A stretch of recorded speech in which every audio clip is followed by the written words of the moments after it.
nazar sig'izlari.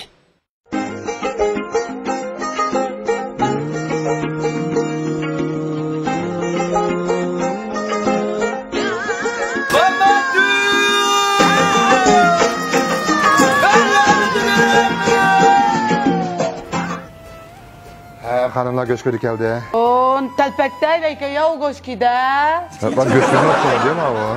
Ha, ustam bu göçkörü biz niye yemdi ama biz göçkörünü yemdimiz. Aslında göçkörü niye yazdı? Ha bize küçük kızlarla göreceğim bunu bu tek goşkiden kızlar misken ay. Ne bu ulan? Kişi kalmaz söylemez misin? Bunlar bir küçük almış pek ya. Birden de. Ha, benim mağa kişi benim bu tek göçkörü mağa. Ama bu laptayna. Anlar mısın? Çay vermemse bizge. Bu çay ekmedim ha? Haya. Müziksim yok arkadaş hazır geçen. Şunu deme. Bunda goşkide digen oturup da git müzikle bilen oturup yesek. Şey Ben hazırlam orlaşmaya hanımlı kapamam var. Çay, müzik hemen orlaşıp koyayım.